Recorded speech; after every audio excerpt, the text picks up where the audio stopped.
Shalom, selamat hari Minggu jemaat yang dikasihi Tuhan, GBI Care Laguna. Kami percaya kita kembali lagi dalam ibadah online, semuanya diberkati Tuhan. Dan mari kita sebelum memulai ibadah ini, kita mau bersyukur kepada Tuhan, karena sepanjang minggu ini kita percaya semuanya ada dalam rancangan Tuhan, ada dalam perlindungan Tuhan dan penyertaan-Nya. Bapa kami dalam surga, kami mengucap syukur kepada Engkau. Bila hari ini Tuhan kami boleh kembali mengucap syukur kepada Engkau. Kami mau sama-sama beribadah Tuhan. Kami mau sama-sama meninggikan nama Tuhan. Kami mau memuliakan Tuhan. Mari Tuhan, Engkau bekerja atas setiap kehidupan kami. Engkau berkati kami semua Tuhan. Baik Tuhan di tempat ini maupun yang ada di rumah, kami percaya semuanya diberkati Tuhan. Dan kami akan memulai ibadah ini Tuhan hanya di dalam nama Tuhan Yesus Kristus, Allah kami yang hidup, Allah kami yang kami percayai. Dan kami percaya Tuhan, Engkau beracara atas setiap kehidupan kami. Terima kasih Tuhan, dalam nama Tuhan Yesus Kristus. Haleluya. Amin. Mari Bapak Ibu Saudara sekalian yang dikasih Tuhan, kita mau sama-sama tinggikan Tuhan pada hari ini, kita mau memuliakan Dia. Karena penyertaan-Nya tidak pernah meninggalkan setiap kehidupan kita. Dia yang selalu hadir dalam kehidupan kita dan selalu ada menyertai kehidupan kita. Melalui wabah pandemi COVID ini, kita percaya ada tangan Tuhan yang menolong kita semua. Terima kasih Tuhan. Engkau ada bersamaku di setiap musim hidupku. Tak pernah Kau biarkan ku sendiri.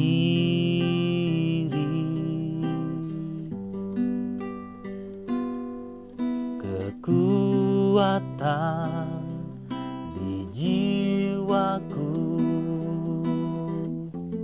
adalah bersamamu.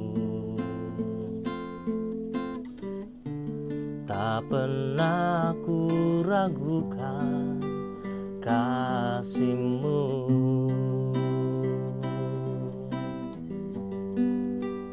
Bersamamu Bapa,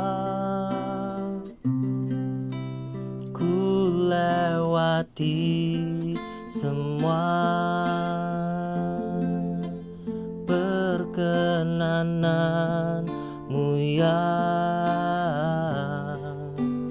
Teguhkan hatiku, Engkau yang bertindak, memberi pertolongan. Anugerah-Mu besar melimpah bagiku. Mari sama-sama katakan, Engkau ada. Engkau ada bersamaku di setiap musim hidupku. Tak pernah Kau biarkan ku sendiri.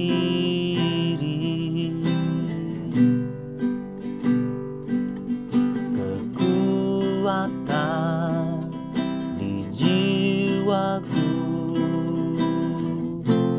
adalah bersamamu. Tak pernah ku ragukan kasih-Mu.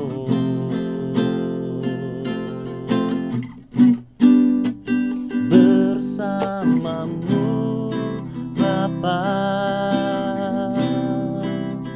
ku lewati semua perkenanan-Mu ya. Teguhkan hatiku,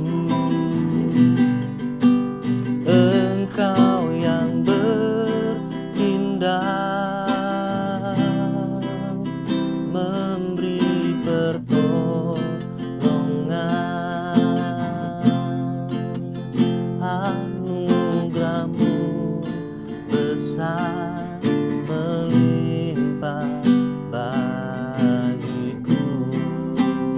bersamamu Bapa, bersamamu Bapa. Ku lewati semua perkenananmu ya,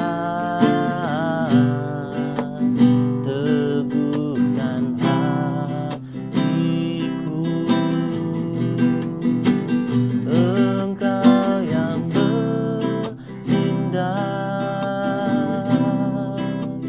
memberi pertolongan, anugerahmu besar melimpah bagiku.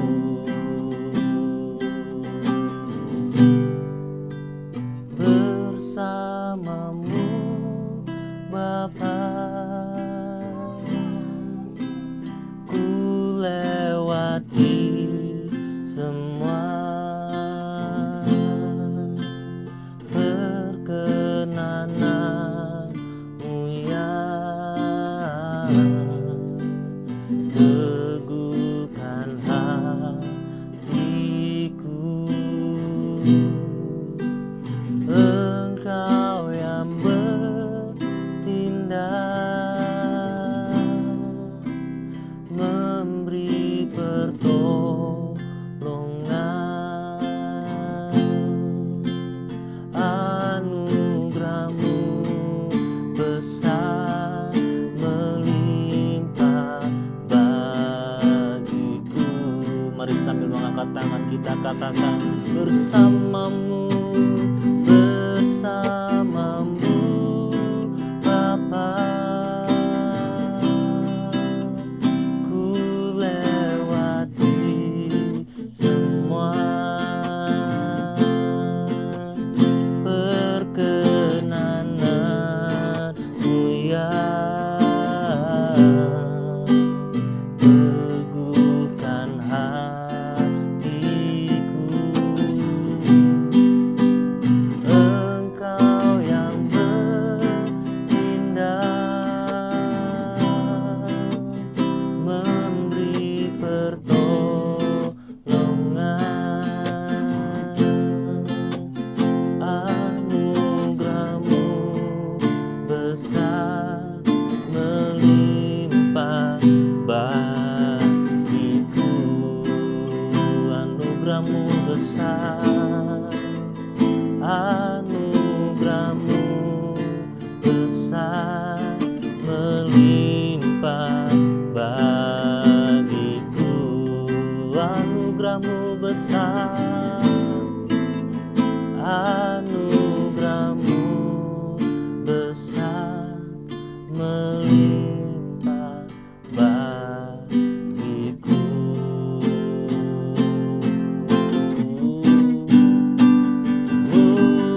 Anugerahmu besar, haleluya, haleluya. Oh,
kepada Engkau Tuhan atas segala penyertaan yang Tuhan berikan ke dalam kehidupan kami, atas segala berkat yang Tuhan boleh limpahkan dalam setiap kehidupan kami, atas segala pertolongan Tuhan akan apa yang terjadi saat-saat ini.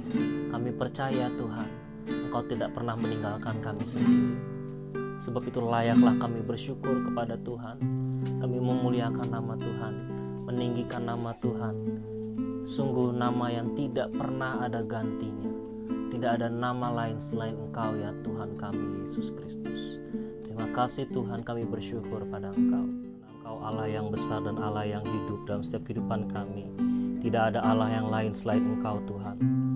Kami mau bersyukur pada Engkau lebih lagi Tuhan, meninggikan nama-Mu Tuhan. Engkaulah Raja di atas segala, atas kehidupan kami. Terima kasih Tuhan. Terima kasih Yesus. Hosana in the highest, let our King be lifted up. Hosana.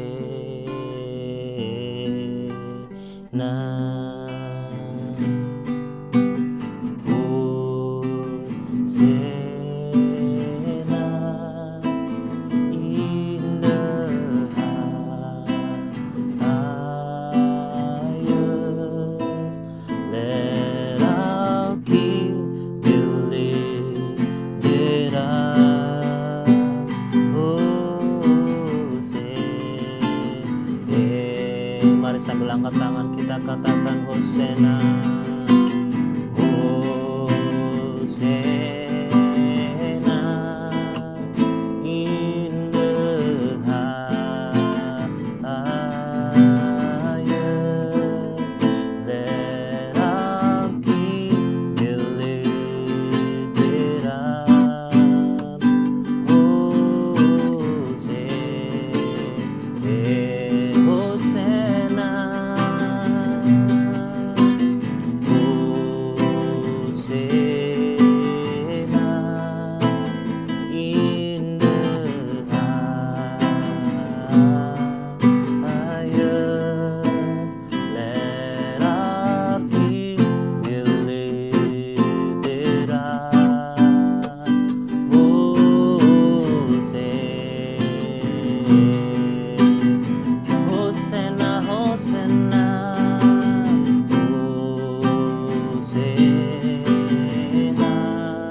in the highest,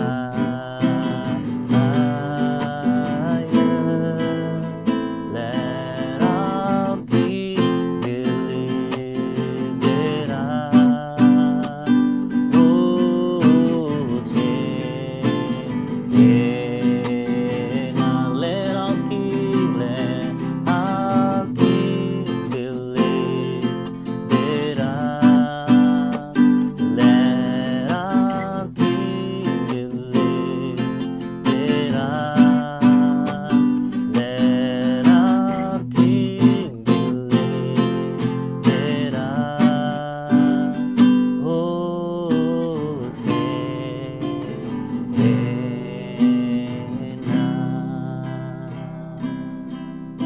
Sungguh Engkau Allah yang layak dimuliakan Tuhan. Kini saatnya Tuhan, sebelum kami mendengarkan firman-Mu, kami mau berdoa syafaat Tuhan.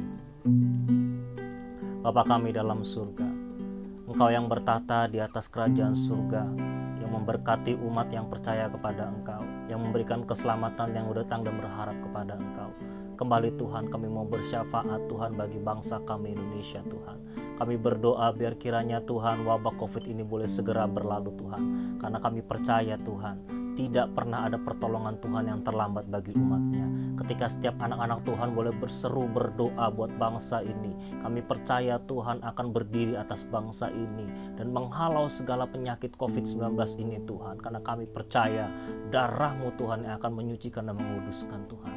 Terima kasih Tuhan, kami berdoa Tuhan untuk para pemimpin bangsa kami Tuhan, Bapak Jokowi dan para stafnya Tuhan, bahkan khususnya untuk Dr. Terawan Tuhan, Kau pakai Tuhan beliau-beliau Tuhan untuk menjadi alat-Mu Tuhan, untuk mengatasi masalah yang terjadi atas bangsa ini Tuhan, sehingga kami yakin Tuhan, ini semua boleh terjadi karena ada pertolongan Tuhan di belakangnya, karena tangan Tuhan yang boleh campur tangan, boleh menghapus segala penyakit ini Tuhan. Kami percaya tangan Tuhan tidak pernah terlambat untuk menolong setiap kami. Terima kasih Tuhan, kami bersyukur dan kami berdoa Tuhan untuk para tenaga medis yang ada Tuhan, supaya para dokter, para perawat, bahkan para OB sekalipun Tuhan, Engkau berikan kesehatan pada mereka Tuhan. Kau jaga dan sertai lindungi mereka Tuhan ketika mereka berada di zona merah Tuhan, di rumah sakit rujukan Tuhan. Kau berikan kekuatan untuk para tenaga medis Tuhan, supaya mereka boleh tetap sehat dan boleh melayani Tuhan para pasien yang terkena dampak COVID-19 Tuhan. Kami percaya Engkau menjaga mereka semua Tuhan. Dan untuk para pasien COVID-19 yang sudah terkena positif Tuhan, bahkan yang sudah mulai sembuh Tuhan, kami melihat ada pertolongan Tuhan di dalamnya. Kami percaya Engkau akan berikan kesembuhan juga kepada pasien-pasien yang lain Tuhan, termasuk juga para PDP dan ODP Tuhan yang ada Bapa. Kami percaya Tuhan akan berikan kesembuhan kepada mereka semua, sehingga wabah COVID ini akan berlalu karena ada pertolongan Tuhan. Kami berdoa juga Tuhan untuk status ekonomi Tuhan, sosial atas bangsa ini Tuhan. Kami percaya Tuhan bukan hanya masalah kesehatan yang terjadi karena dampak COVID-19 ini Tuhan, tapi juga Tuhan masalah sosial ekonomi Tuhan. Biarlah Tuhan terus menjaga dan melindungi bangsa ini Tuhan. Segala awan-awan kegelapan, kuasa-kuasa gelap yang coba menumpangi daripada wabah COVID-19 ini Tuhan, yang ingin menghancurkan bangsa ini Tuhan, terlebih menghancurkan anak-anak Tuhan, menghancurkan kehidupan sosial ekonomi anak-anak Tuhan. Kami berdoa di dalam nama Yesus, Tuhan akan berikan kekuatan, Tuhan akan berikan perlindungan dan pagar tembok perisai yang kuat bagi anak-anak Tuhan. Dan kami yakin Tuhan, biarlah keadaan sosial ekonomi bangsa Indonesia akan kembali pulih Tuhan. Kami percaya, kami berdoa hanya di dalam nama Tuhan Yesus Kristus, Engkau akan melawat bangsa kami Indonesia. Begitu pula dengan kota kami Jakarta, begitu pula juga Tuhan dengan tempat di mana kami boleh tinggal, di rumah kami Tuhan, di lingkungan kami Tuhan. Tuhan akan berikan damai sejahtera, Tuhan akan berikan perlindungan, dijauhkan dari COVID-19. Karena kami yakin para malaikat-Mu akan turun menjaga setiap orang-orang percaya yang berdoa dan berharap kepadamu ya Tuhan.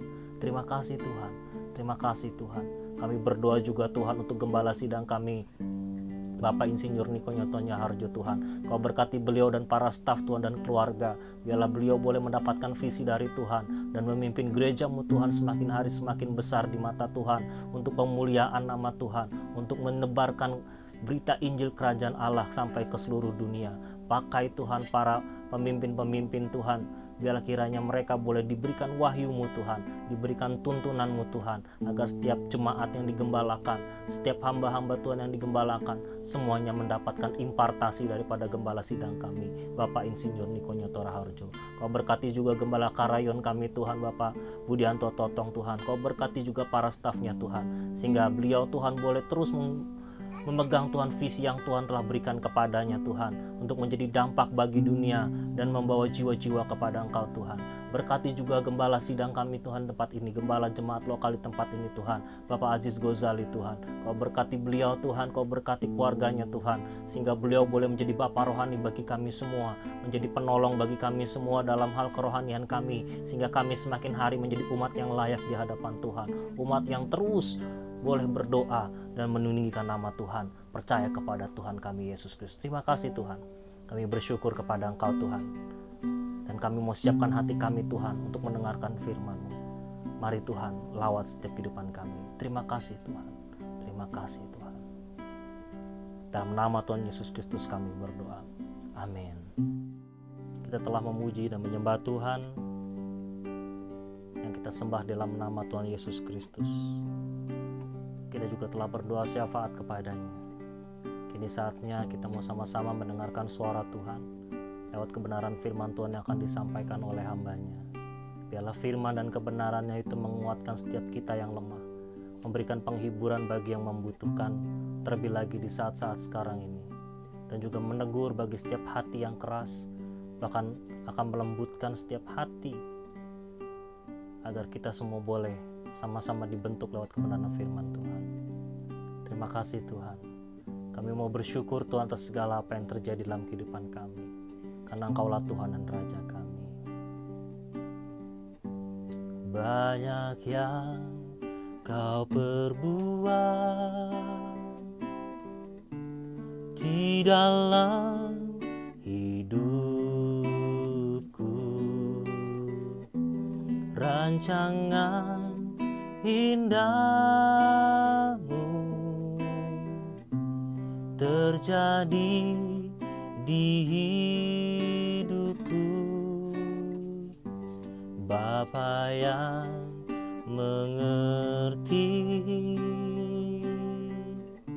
segala yang ku perlu, kasih-Mu sempurna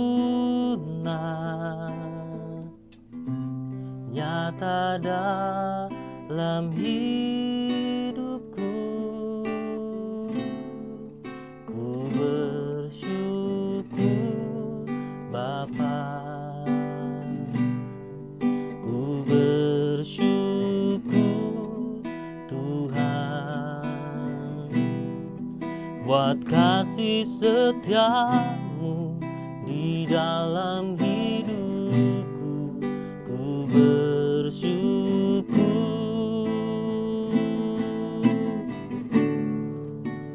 bersyukur Bapa, ku bersyukur Tuhan buat kasih setia-Mu di dalam hidupku. Ku bersyukur Tuhan. Mari lebih lagi naikkan pujian ini. Mari bersyukur kepada Tuhan. Sama-sama katakan banyak yang Kau perbuat. Banyak yang Kau perbuat di dalam hidupku, rancangan indahmu terjadi di hidupku. Bapa yang mengerti segala yang ku perlu, kasih-Mu sempurna nyata dalam hidupku. Oh, ku bersyukur Bapa, ku bersyukur Tuhan buat kasih setia-Mu di dalam hidupku. Ku bersyukur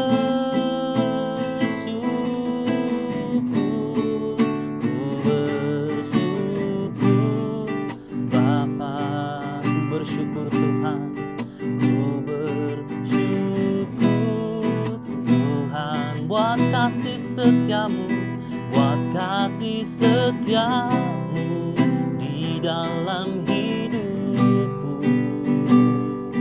Ku bersyukur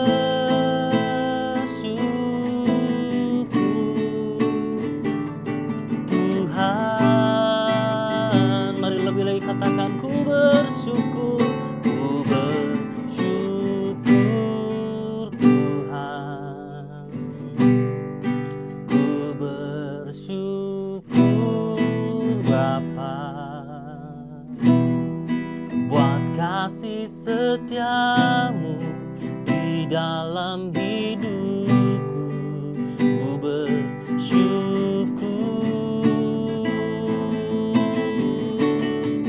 ku bersyukur Bapa, kami bersyukur Tuhan, ku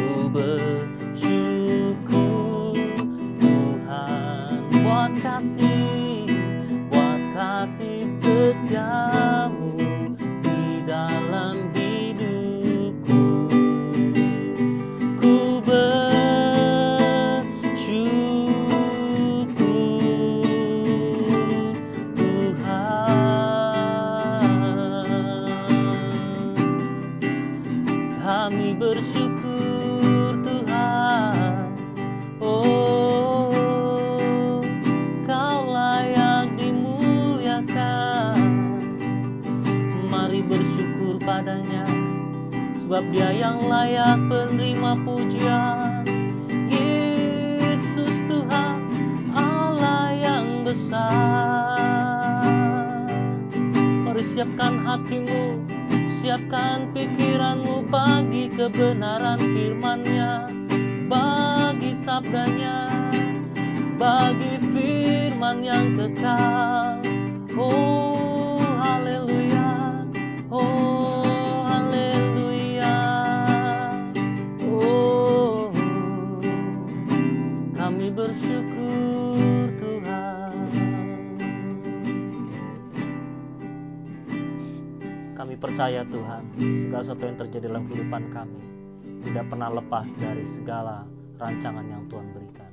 Banyak yang boleh terjadi dalam kehidupan kami, tapi kami tahu Tuhan, kebenaran firman-Mu selalu menguatkan kami, meneguhkan kami, menghibur kami, bahkan menegur kami, membentuk kami menjadi pribadi yang benar di hadapan Kau.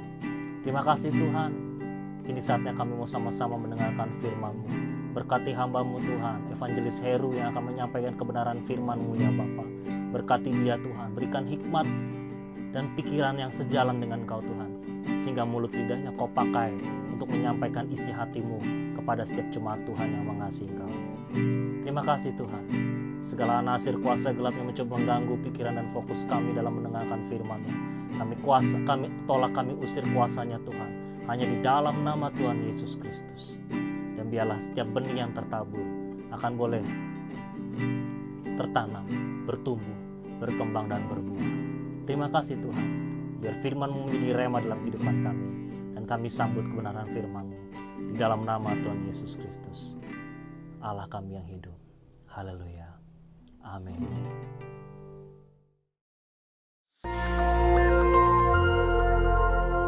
Shalom. Kesempatan kali ini kita akan membahas mengenai meneduhkan badai. Satu hal yang kita harus percaya adalah bahwa apa saja yang terjadi di dunia tidak lepas dari kontrol Tuhan. Adakah peristiwa dalam Alkitab yang mirip dengan situasi yang terjadi sekarang dan bagaimana penanganannya? Virus yang cepat menyebar dan menebar ketakutan pada banyak orang ini dapat dianalogikan seperti badai yang awalnya kecil namun kian membesar menjadi taufan. Alkitab mencatat peristiwa di mana Yesus dan murid-murid pernah menghadapi taufan yang dahsyat dalam Markus 4 ayat 36-39. Murid-murid Yesus yang pernah menjadi nelayan tentu dapat menilai bahwa taufan yang mereka hadapi sangat berbahaya. Nyawa mereka bisa melayang jika tidak ada pertolongan. Demikian juga dengan COVID-19 yang menjalar sangat cepat dan mengakibatkan kematian yang besar, dapat disebut sebagai badai yang mengancam kehidupan. Tuhan Yesus sedang tidur di buritan perahu saat taufan terjadi. Dia bangun dan menghardik taufan itu. Diam, tenanglah. Taufan menjadi reda dan danau teduh. Para murid heran, mengapa kata-kata Yesus begitu berkuasa sampai bisa memerintah atas alam? Jawabannya adalah di Yohanes 12 ayat 49. Yesus menjelaskan bahwa apa yang Ia perkatakan berasal dari Bapa. Ketika Yesus diurapi Roh Kudus, salah satu tujuannya adalah untuk membawa firman dari Bapa. Yesus hidup senantiasa mendengar dan menurut kehendak Allah Bapa. Yesus mengajar berdoa dalam Matius 6 ayat 10, jadilah kehendakmu di bumi seperti di sorga. Tidak mengherankan ketika Yesus memerintahkan angin taufan untuk diam, angin itu pun taat kepada perkataan Yesus yang berasal dari Bapa. Yesus memberi teladan bagaimana gereja harus hidup dan bertindak, yaitu mendengar firman dari Bapa yang disampaikan oleh Roh Kudus. 1 Petrus 2 ayat 21 menyatakan, sebab untuk itulah kamu dipanggil, karena Kristus pun telah menderita untuk kamu dan telah meninggalkan teladan bagimu, supaya kamu mengikuti jejaknya. Ketika hari Pentakosta tiba, Roh Kudus dicurahkan ke atas murid-murid. Roh Kudus memberikan kuasa dan tuntunan kepada gereja untuk melaksanakan firman dari Bapa, sebagaimana yang dicontohkan Tuhan Yesus. Tuhan Yesus menjelaskan dalam Yohanes 14 ayat 12 bahwa murid-murid akan melakukan pekerjaan yang lebih besar dari yang ia kerjakan. Pekerjaan yang dimaksudkan adalah tanda dan mujizat.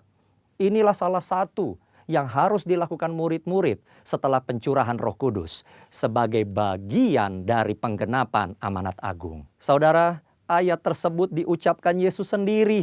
Murid-murid adalah orang berdosa yang menerima anugerah keselamatan untuk memberitakan keselamatan itu ke seluruh dunia. Tentu murid tidak lebih besar dari Yesus. Setelah Yesus pergi kepada Bapa, Bapa mengaruniakan Roh Kudus kepada murid-murid untuk melakukan kehendak Bapa.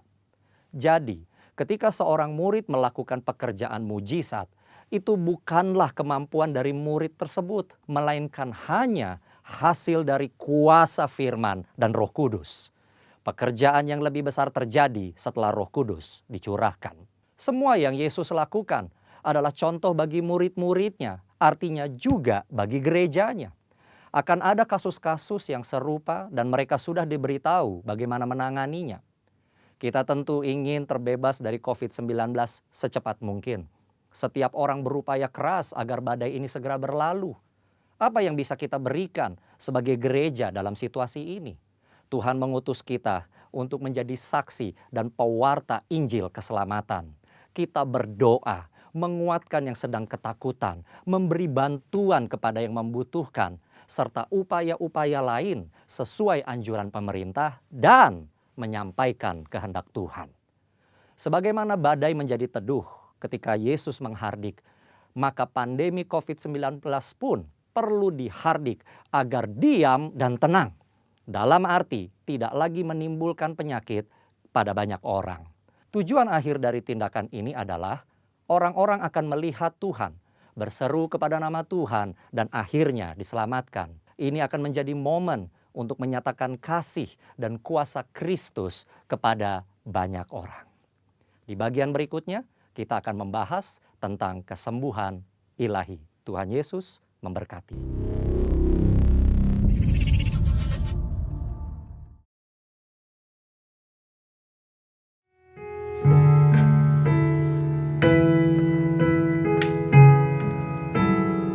Pagi hari ini kita patut bersyukur kepada Tuhan untuk setiap keadaan yang kita boleh lewati, untuk setiap waktu yang Tuhan berikan melalui kebaikan Tuhan, melalui penyertaan Tuhan. Pagi hari ini saya ajak kita semua untuk akan satu pujian sebelum kita merenungkan kebenaran firman Tuhan. Sebuah lagu bersyukur kepada Tuhan. Bersyukur pada Tuhan karena kebaikannya, dan bermazmur bagi nama Tuhan yang maha tinggi. Ya Tuhan, ya Tuhan, Tuhan kami, betapa mulianya namamu, Tuhan kami, dimuliakan atas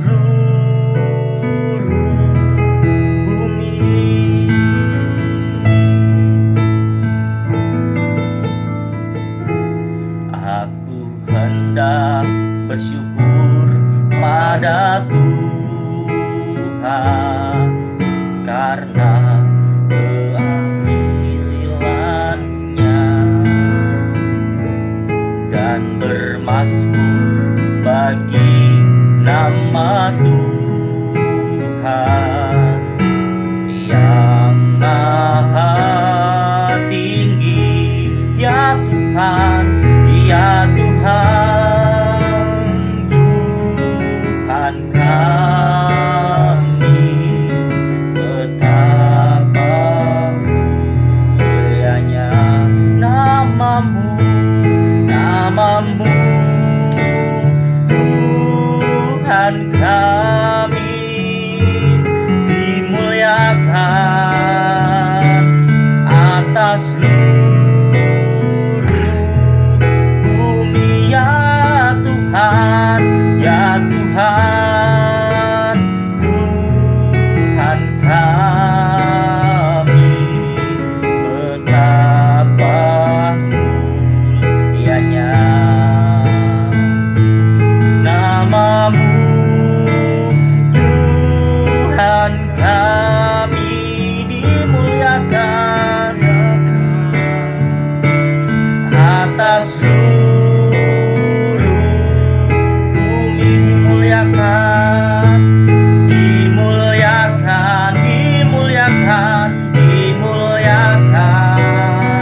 patut kami sembah, patut kami agungkan Tuhan, selain nama Yesus. Kalau kami boleh ada sampai detik ini Tuhan, itu semua karena kebaikan dan anugerah Tuhan dalam kehidupan kami. Itu semua karena pertolongan Tuhan yang menyertai setiap langkah hidup kami Tuhan. Ampuni dosa dan kesalahan dan pelanggaran kami buat selama ini Tuhan. Biarlah Tuhan di masa sulit seperti ini, kami percaya pertolongan Tuhan sempurna atas hidup kami. Kasih setia Tuhan terus ada bagi setiap kami. Dan kami siap untuk menjadi saksi-saksi-Mu Tuhan di tengah kondisi keadaan sulit sekalipun Tuhan. Terima kasih Tuhan Yesus. Kini tiba saatnya kami duduk diam di dalam hadirat-Mu, mendengarkan isi hati-Mu Tuhan. Pakai hamba-Mu untuk menjadi saluran berkat bagi kami semua, sehingga apapun yang disampaikan oleh hamba-Mu itu semua berasal daripada Engkau, sehingga semuanya boleh menjadi berkat. Dan kami percaya kami keluar menjadi pelaku-pelaku kebenaran firman Tuhan. Terima kasih Tuhan Yesus untuk pagi hari ini. Dalam nama Tuhan Yesus kami bersyukur dan berdoa. Haleluya. Amin. Pagi hari ini saya ditemani oleh rekan saya yang luar biasa, yang bernama Tatas. Seorang anak Tuhan yang luar biasa yang pagi hari ini menemani saya. Bapak Ibu kalau tahu latar belakangnya mungkin sedikit mengejutkan. Kenapa saya bilang sedikit mengejutkan? Karena kalau kita lihat dia bisa main piano. Sebenarnya basicnya bukan di piano, basicnya di gitar. Tapi yang luar biasa di gitar juga dia tidak belajar secara les. Artinya benar-benar dari awal itu dia ngeles. Beliau datang dari kampung ya, kok ya? Beliau datang dari kampung. Beliau datang dari tepatnya Kediri ya, betul ya, berasal dari Kediri. Seorang yang luar biasa datang ke Jakarta untuk merantau, tapi Tuhan pakai dia untuk melayani. Singkat cerita, beliau datang. Sebenarnya tujuannya untuk apa kok? Datang ke Jakarta ini? Ngeband. Tujuannya untuk ngeband Bapak Ibu. Tujuannya untuk ngeband datang ke Jakarta. Tapi sampai dipakai Tuhan untuk melayani Tuhan itu luar biasa. Yang saya tahu dari beliau, dia datang ke Jakarta saya rasa penuh dengan ketakutan. Betul gak kok? Betul. Karena kota Jakarta ini cukup keras. Yang kedua yang saya tahu dari beliau, ketika beliau datang ke Jakarta belum bisa main musik. Betul ya kok? Betul. Belum bisa main musik secara lancar. Basicnya adalah di vokal. Basicnya di vokal, jadi main musik secara lancar itu belum bisa. Saya ingat banget ketika saya masih membantu pelayanan dan ngeles di Bandengan, beliau belum ada. Sampai satu kali saya bertemu beliau sudah bisa main musik. Dan saya dengar cerita dari beliau, dia mulai dari nol. Mulai dari nol di mana dia tidak bisa main apa-apa, dicemplungin ke pelayanan sekolah minggu buat main musik. Ya pokoknya yang bisa cuman kuncinya nggak banyak ya kok ya. Iya. Kuncinya nggak banyak yang bisa, yang penting bunyi. Anak-anak seneng kalau udah bunyi gitar. Yang penting seperti itu. Lalu singkat cerita dalam perjalanan hidupnya, sesuatu yang luar biasa yang saya dapatkan adalah dia tidak pernah menyerah sekalipun kondisi sulit. Dan yang paling luar biasa adalah sampai detik ini dia seorang full timer, khususnya di bidang musik. Dan Tuhan pakai dia luar biasa. Kenapa saya bilang gitu? Sekalipun dia takut datang ke Jakarta, hari ini Tuhan membuktikan kasih setianya kepada dia. Dia tetap terpelihara. Bahkan dulu dia kurus, sekarang super gemuk. Lebih gemuk daripada saya. Kenapa seperti itu? Karena Tuhan pelihara. Baik Bapak Ibu, pagi hari ini kita membahas sebuah tema, yaitu ketakutan yang benar. Ada gak sih, kalau seandainya kita berpikir tentang ketakutan yang benar, ada gak sih di antara kita itu berpikir gini, emang ada ya Pak ketakutan yang benar? Emang ada juga ketakutan yang salah? Ada ketakutan yang salah. Kita seringkali memiliki rasa takut yang salah. Rasa takut yang salah itu contohnya, saya ambil contoh. Ketika waktu saya kecil, atau ketika mungkin Bapak Ibu kecil, ketika Bapak Ibu lewat di satu tempat, di satu keadaan, terus kebelet pipis.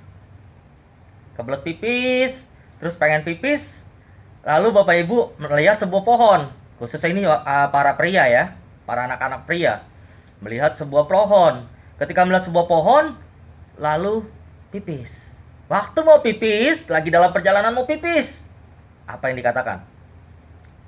Ayo, apa yang dikatakan? Permisi, numpang-numpang, anak babi mau kencing. Betul ya? Atau kita lewat di satu malam satu keadaan. Di sebuah kuburan yang gelap gulita. Keadaannya sepi. Dan di sana terkenal dengan suatu cerita horor yang menakutkan.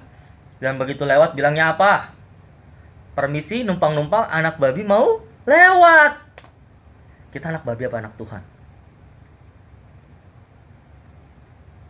Jawab dalam hati, kita anak babi apa anak Tuhan? Waktu kecil kita bilang permisi, numpang-numpang, anak babi mau lewat. Itu adalah ketakutan yang salah. Ketakutan yang nyata, ketakutan yang salah. Ketakutan yang salah membawa kita kepada sebuah pemikiran, statement dalam hidup kita menjadi salah. Hari ini yang saya mau bagikan untuk kita semua adalah ketakutan yang benar. Ketakutan yang benar saya ambil contoh di dalam sebuah kisah di dalam Perjanjian Lama. Saya ambil yaitu cerita tentang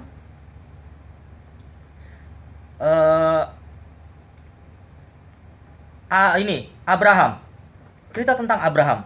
Saya ambil contoh cerita tentang Abraham. Kenapa Abraham begitu? Saya ambil contoh tentang ketakutan yang benar. Bapak Ibu bayangin, Abraham menanti seorang anak yang dijanjikan Tuhan itu cukup lama.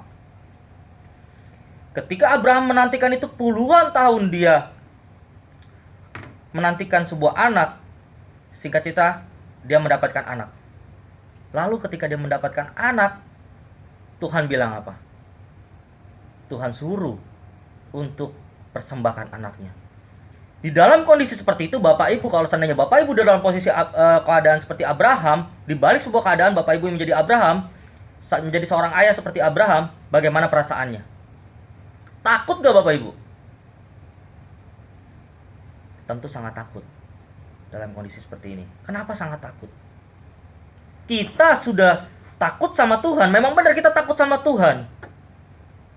Kita takut sama Tuhan waktu itu. Kalau kita jadi Abraham, kita takut sama Tuhan. Terus Tuhan janjikan anak dan Tuhan kasih. Waktu Tuhan kasih anak, ini Tuhan mau ambil lagi. Pilihannya cuma dua. Kita jadi takut sama Tuhan. Apa kita mau takut melawan Allah? Sungguh-sungguh melawan Allah. Artinya apa? Kita murtad. Tuhan jangan diambil anak saya. Saya nantinya udah lama loh Tuhan. Ini udah saya menantikan benar-benar lama. Kenapa sekarang Tuhan mau ambil? Kalau Tuhan mau ambil, ngapain Tuhan kasih? Kita akan jadi pemberontak. Ketakutan yang bukan pada Tuhan itu membuat kita menjadi pemberontak. Ketakutan yang benar itu membuat kita taat sama Tuhan, tunduk dan menantikan janjinya Tuhan. Waktu Abraham mengambil anaknya, membawa ke atas gunung untuk dipersembahkan, Abraham taat. Meskipun sekalipun dia takut, dia pengen berontak, dia pengen melawan Allah, tapi dia taat. Karena dia percaya bahwa Allah yang dia sembah, Allah yang membuat dia takut sama dia, dia taat. Dia percaya Allah itu juga yang akan memberikan dan menyertai dia. Makanya ketika saat itu Abraham mau sembelih anaknya, terdengar suara dari surga. Betul? Terdengar suara. Artinya apa? Disitulah Allah hanya menguji Abraham. Sampai di mana rasa takutnya, sampai di mana imannya kepada Tuhan. Yang kedua, kita belajar daripada ketakutan dunia yang Tuhan izinkan boleh terjadi, yaitu dari Ayub. Kita lihat bahwa Ayub hidupnya saleh, dikasih Tuhan. Hidupnya sungguh-sungguh mengasihi Tuhan. Bahkan ketika anaknya mabuk-mabukan, Ayub melakukan penebusan agar anaknya tidak terkena murkanya Tuhan. Ayub dikenal sama Tuhan. Ayub adalah orang yang saleh, yang sungguh-sungguh luar biasa taat cinta sama Tuhan. Tapi Tuhan izinkan sesuatu terjadi. Kalau kita mau bilang gini, orang yang takut sama Tuhan kok malah banyak ujiannya, malah banyak masalahnya. Terkadang Tuhan izinkan satu masalah terjadi dalam kehidupan kita. Tuhan izinkan setiap proses terjadi. Tapi setiap proses yang terjadi, percaya dan yakin, pertolongan Tuhan jauh lebih indah. Percaya dan yakin bahwa langkah yang kita ambil bersama Tuhan, ketakutan yang benar, ketakutan yang memang sungguh-sungguh dari Tuhan, itu akan membawa pada kemenangan. Ayub taat sampai akhir. Makanya Tuhan bilang apa? Kau boleh ambil seluruhnya, tapi, ngomong sama iblis, tapi sayangkan nyawanya. Tuhan bilang apa? Jangan ambil nyawanya. Teruji, Ayub tetap takut sama Tuhan. Ketakutan yang benar adalah ketakutan yang seperti ini. Takut yang benar adalah takut sama Tuhan, bukan takut sama setan, bukan takut sama keadaan, bukan takut terhadap masalah. Sekalipun masalah besar, sekalipun Ayub diuji, Ayub tidak kalah. Tapi dia tetap takut sama Tuhan. Dia tetap taat sama Tuhan. Dia tetap tidak menghujat Tuhan. Saat ini Bapak Ibu, seperti khotbah yang sebelumnya saya bilang, China di puncak kejayaannya, China di puncak di mana dia mengalami satu kenaikan yang luar biasa, yaitu ketika dia menghadapi perang dagang bersama Amerika.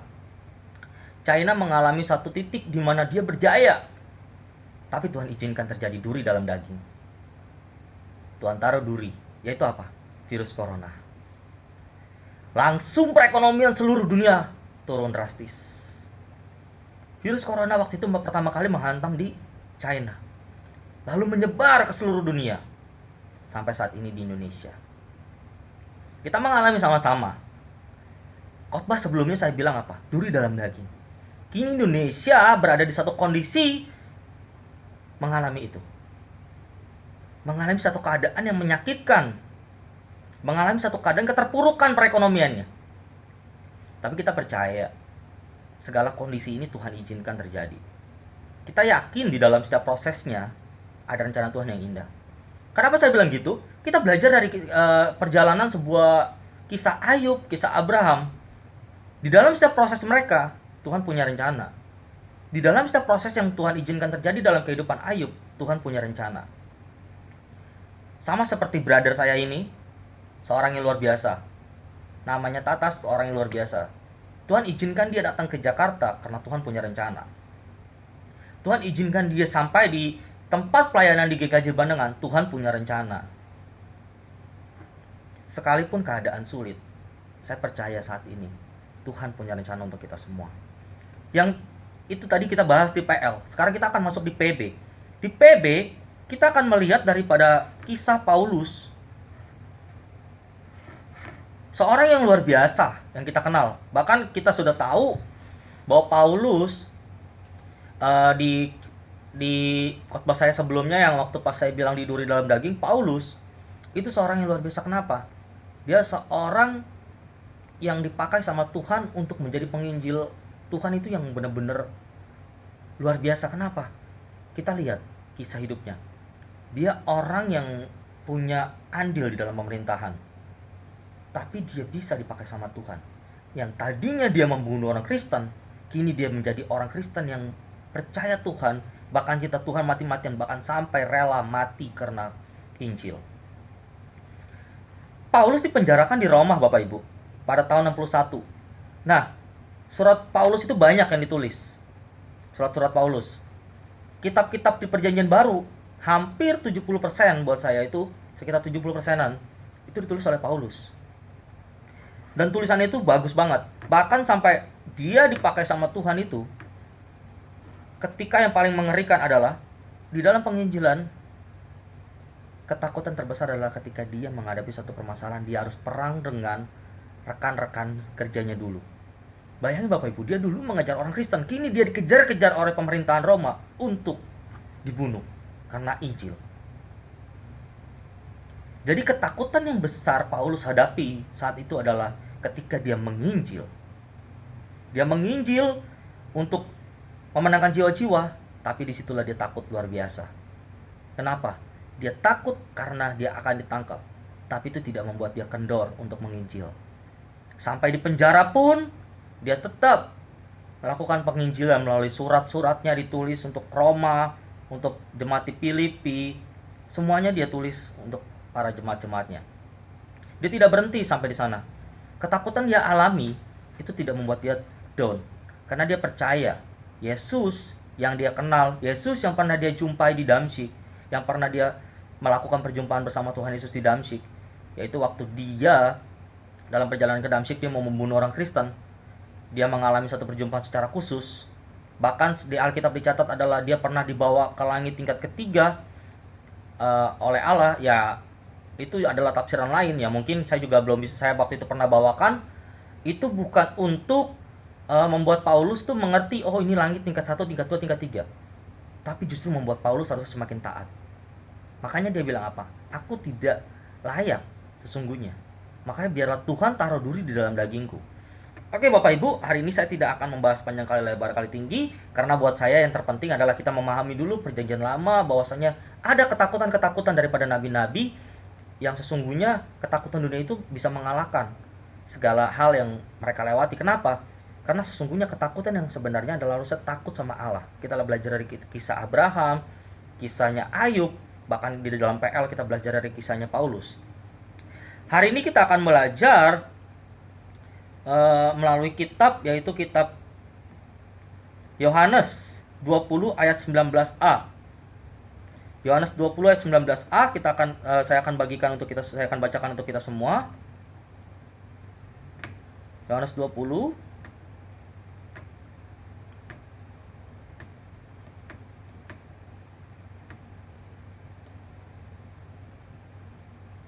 ayat 19a.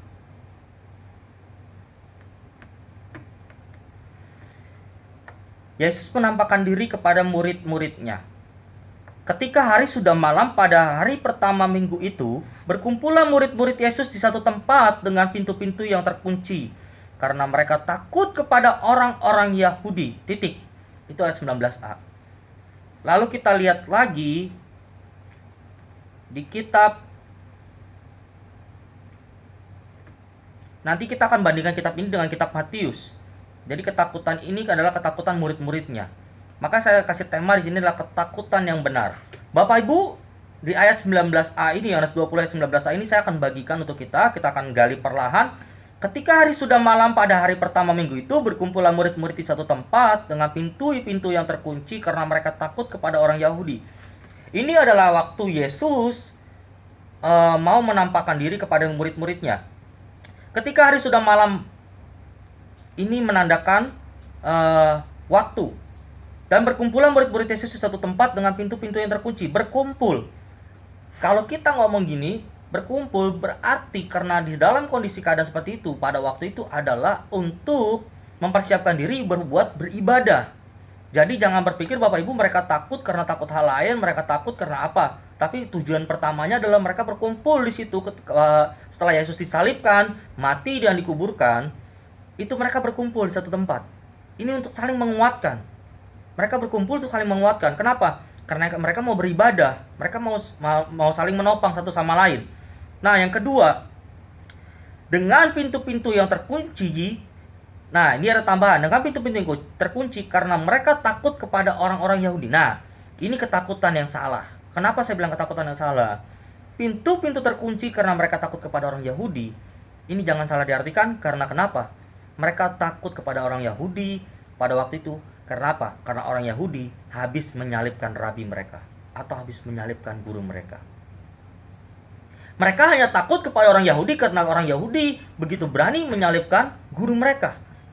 Padahal kalau seandainya kita lihat, orang Yahudi atau orang yang menangkap Yesus, waktu malam waktu setelah Yesus berada di Taman Getsemani, dia berdoa. Lalu Petrus memotong kuping daripada penjaga itu lalu disembuhkan dan dijamah oleh Yesus. Harusnya kalau seandainya kita ada dalam posisi seperti itu, harusnya mereka terheran-heran. Harusnya mereka tidak jadi menangkap Yesus. Kenapa? Orang Yesus bisa membuat mujizat kok. Itu orang yang luar biasa tentunya.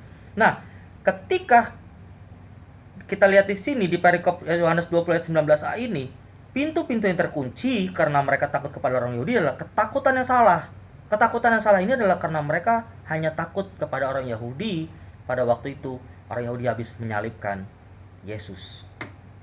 Oke, kita akan bandingkan ayat ini dengan sebuah ayat lain.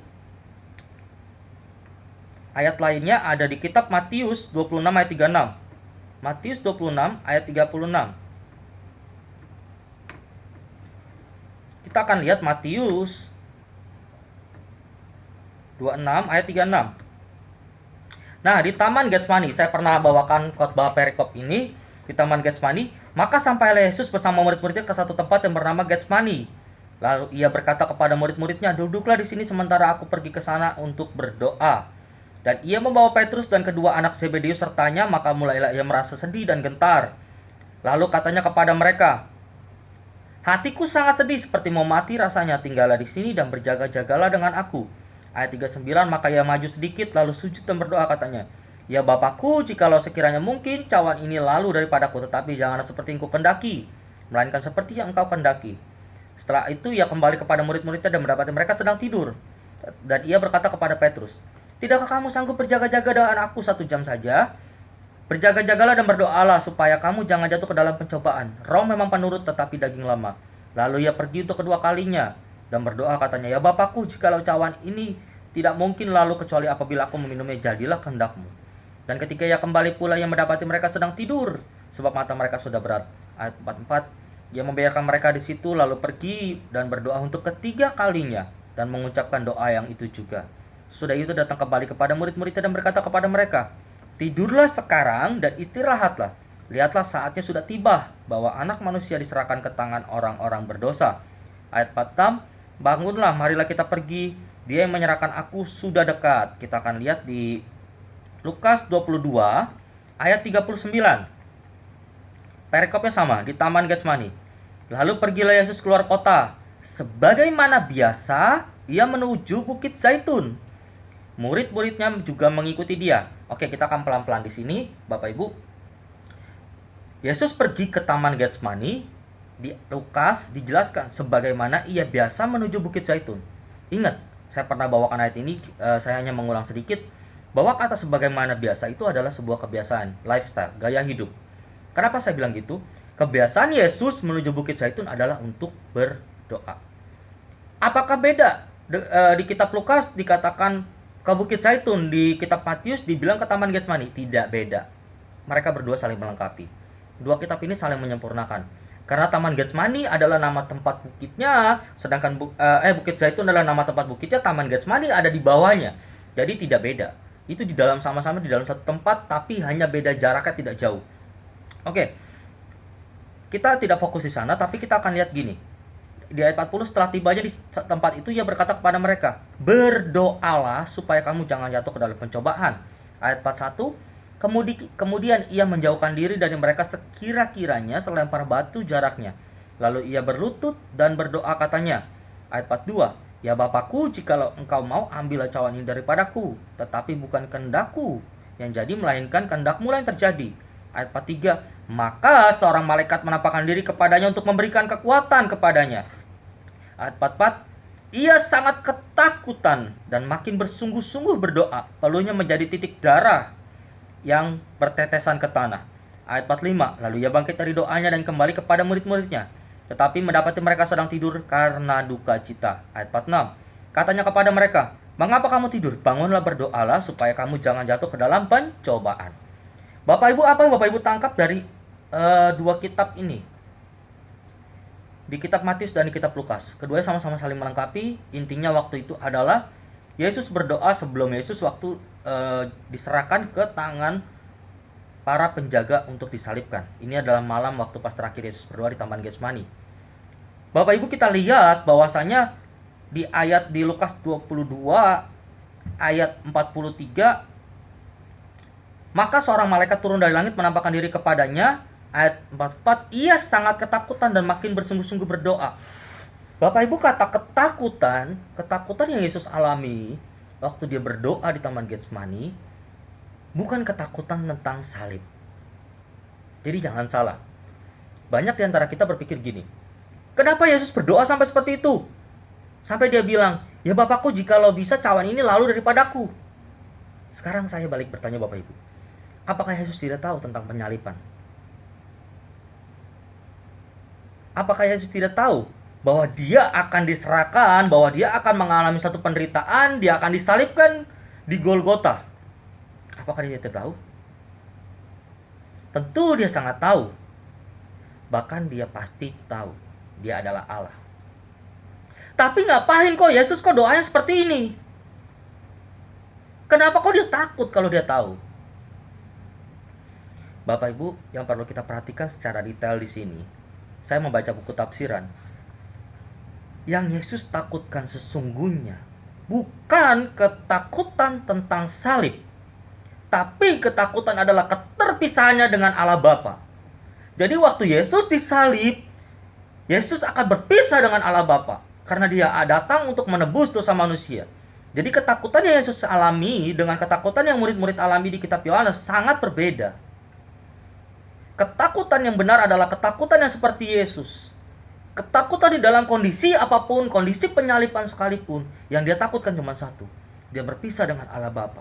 Karena waktu Yesus melakukan penebusan, karya penebusan itu, Allah Bapa tidak boleh ikut campur, tidak boleh turut serta di dalam karya penebusan. Jadi yang Yesus takutkan adalah di sini, ketakutan, keterpisahannya dengan Allah Bapa.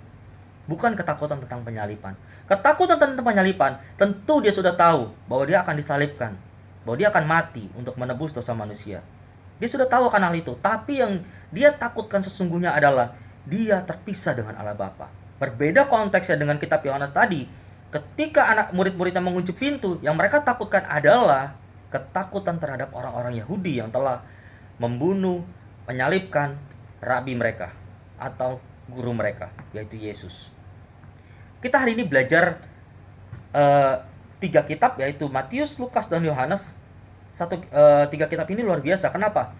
3 kitab ini membuat kita sadar bahwa ketakutan yang kita alami adalah saat ini bukan corona. Seharusnya ketakutan yang kita alami saat ini adalah ketakutan yang kita jauh daripada Tuhan.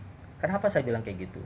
Bapak Ibu, dari saya kecil sampai saya sebesar ini, sampai saya segemuk ini, hanya satu penyakit, hanya satu wabah penyakit yang mampu menghentikan ibadah-ibadah corona ini. Tapi saya percaya ibadah bukan dibatasi oleh ruang dan waktu. Ibadah bukan dibatasi oleh satu tempat. Ibadah bisa di mana saja dan kapanpun. Maka daripada itu, sekalipun corona datang, seharusnya ibadah kita sama Tuhan, persekutuan pergumulan kita sama Tuhan, tetap berjalan seperti biasa. Artinya berjalan seperti setiap waktu, berjalan setiap saat sama kita sama Tuhan. Doa kita sama Tuhan gak boleh berhenti, sekalipun kondisi sulit saat ini. Walaupun keadaan sangat sulit, jangan pernah nyerah Bapak Ibu. Kenapa? Kenapa saya bilang jangan pernah menyerah? Karena sekalipun kondisi yang begitu berat, kondisi keadaan yang begitu sulit, seharusnya kita semakin bergantung sama Tuhan. Banyak hal positif yang saya ambil daripada di balik sebuah wabah penyakit ini, yaitu mungkin kita diajar Tuhan untuk kita merenungkan. Merenungkan apa? Untuk kita merenungkan bahwasannya kita harus mengandalkan Tuhan lebih lagi. Gedung gereja gak ada artinya. Gedung gereja dibangun begitu mewah, begitu megah, tetap aja tidak terpakai untuk saat ini. Apalagi yang mau dibilang, banyak kalau udah kena positif corona, tetap aja gak ada artinya juga. Hanya bisa dipakai ya paling untuk biaya pengobatan. Tapi pengobatan pun juga Tuhan yang ambil turun tangan. Kalau seandainya Tuhan izinkan, Tuhan bilang gini, selesai nak, selesai. Maka daripada itu kita pagi hari ini belajar tentang 2 ketakutan. Ketakutan yang pertama, ketakutan yang salah. Ketakutan yang salah adalah ketakutan yang ketika kita menghadapi satu masalah, ketika menghadapi satu pencobaan, ketika menghadapi satu rintangan, bahkan ketika kita mau naik level, kita menyerah terhadap satu masalah, satu keadaan kondisi. Itu adalah ketakutan yang salah. Kita hanya fokus pada sebuah masalah, kita menjadi takut. Yang kedua, kita belajar tentang ketakutan yang benar. Ketakutan yang benar adalah sekalipun ada masalah, sekalipun ada rintangan di depan mata, sekalipun kita tahu bahwasanya kita akan menghadapi masalah ini seperti ini dan solusinya adalah seperti ini, tapi kita tetap fokus sama Tuhan. Ketakutan yang benar adalah ketakutan yang benar-benar takut sama Tuhan, bukan terhadap masalah. Hari ini kita belajar tentang 2 hal yang penting. Untuk itu, lewati setiap keadaan, sekalipun sulit, sekalipun gak enak, sekalipun berat, lewati itu bersama Tuhan. Kita percaya bahwa ketika kita lewati sama Tuhan, endingnya akan indah. Untuk itu kita sudah belajar hari ini tentang 2 hal. Tundukkan kepala Bapak Ibu. Kita bersyukur kepada Tuhan karena kita percaya di dalam setiap keadaan, di dalam setiap persoalan, ketakutan yang benar adalah ketakutan yang sungguh-sungguh, harus takut sama Tuhan. Kita angkat pujian yang tadi kita nyanyikan, aku hendak bersyukur kepada Tuhan.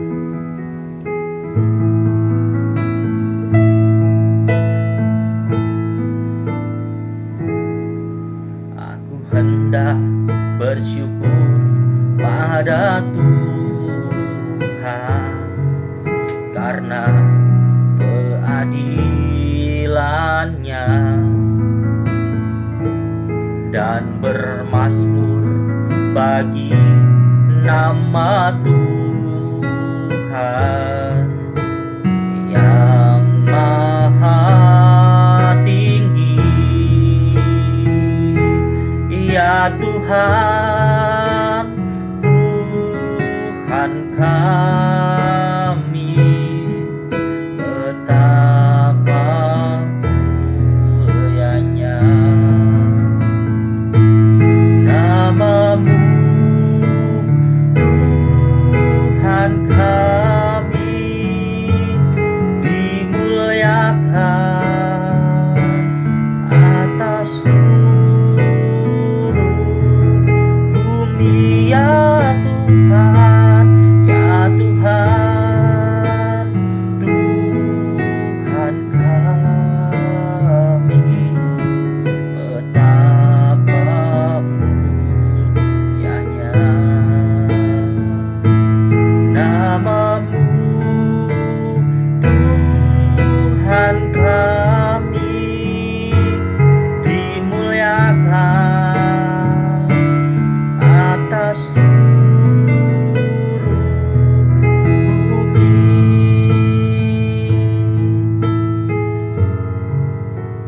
Tundukkan kepala Bapak Ibu pada hari ini. Kami bersyukur Tuhan Yesus untuk setiap keadaan yang Tuhan berikan kepada kami, untuk setiap permasalahan yang Tuhan izinkan di dalam kehidupan kami. Sekalipun itu berat Tuhan, sekalipun itu terkadang membuat kami tidak mampu melangkah di dalam kehidupan ini Tuhan. Pagi hari ini kami datang kepada Tuhan. Kami tidak takut terhadap masalah Tuhan. Kami mau katakan kami tidak takut terhadap keadaan. Kami tidak takut terhadap situasi apapun Tuhan yang menghadapi dalam kehidupan kami Tuhan. Yang kami takutkan adalah kami jauh daripada Tuhan. Yang kami takutkan adalah kami terpisah daripada Bapa. Ajar kami Tuhan Yesus pagi hari ini, untuk kami terus mengandalkan Tuhan di dalam setiap kondisi dan keadaan. Mengandalkan Tuhan untuk setiap permasalahan kami, sehingga apapun yang boleh kami lewati, apapun keadaan yang boleh kami hadapi bersama Tuhan Yesus. Terima kasih Tuhan Yesus untuk pagi hari ini, untuk kami boleh belajar, mengerti. Di tengah wabah corona Tuhan, kami harus tetap mengandalkan Tuhan. Kami harus tetap takut sama Tuhan, bukan takut terhadap corona Tuhan. Kami tetap takut tunduk di bawah otoritasnya Tuhan. Terima kasih Tuhan Yesus, teguhkan firman-Mu dalam setiap kehidupan kami, sehingga kami keluar sebagai pemenang-pemenang Tuhan. Sehingga kami keluar sebagai pemenang atas setiap keadaan kami. Dan kami percaya kami bisa melewati setiap keadaan ini Tuhan. Itu semua karena Tuhan. Karena Tuhan yang memampukan kami, Tuhan yang menolong setiap kehidupan kami. Terima kasih Tuhan Yesus. Demi nama Tuhan Yesus kami berdoa dan bersyukur. Haleluya. Amin. God bless you. Atas nama Gembala Sidang dan Jemaat GBI Care Laguna Pluit, kami mengucapkan terima kasih untuk pelayanan hambanya Evangelis Heru yang sudah memberkati kita dengan kebenaran firman-Nya. Biar kiranya Tuhan membalaskan berkat-Nya kepada pelayanan, baik keluarga dan juga pekerjaan hambanya. Semuanya diberikan kelancaran dan berkat dari Tuhan. Dan apa yang menjadi kerinduannya kita sama-sama boleh doakan. Dan kini saatnya kita akan mengakhiri ibadah kita mau sama-sama menerima berkat Tuhan. Dan mari kita siapkan hati, pikiran kita untuk menerima berkat dari Gembala kita. Sama-sama naikkan pujian ini, terima kasih Tuhan.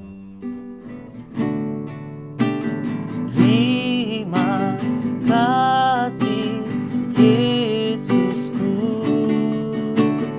buat anugerah yang Kau beri, sebab hari ini Tuhan adakan syukur bagimu. Terima kasih, terima kasih Yesusku buat anugerah yang Kau beri, sebab hari ini Tuhan adakan syukur bagimu, syukur bagimu, syukur bagimu, syukur bagimu, syukur bagimu.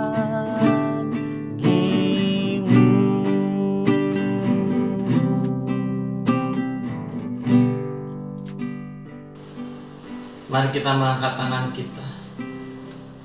Umat yang dikasih Tuhan, terimalah berkat sukacita damai sejahtera, kasih karunia yang begitu besar daripada Allah Bapa yang telah diberikan kepada kita masing-masing melalui anak yang tunggal, yaitu Tuhan kita Yesus Kristus, di dalam pertolongan, penghiburan, dan persekutuan dengan Roh Kudus menyertai kita pada saat ini, bahkan sampai Tuhan datang menjemput kita di awan-awan, bahkan sampai selama-lamanya. Mari kita yang percaya, kita katakan sama-sama, amin.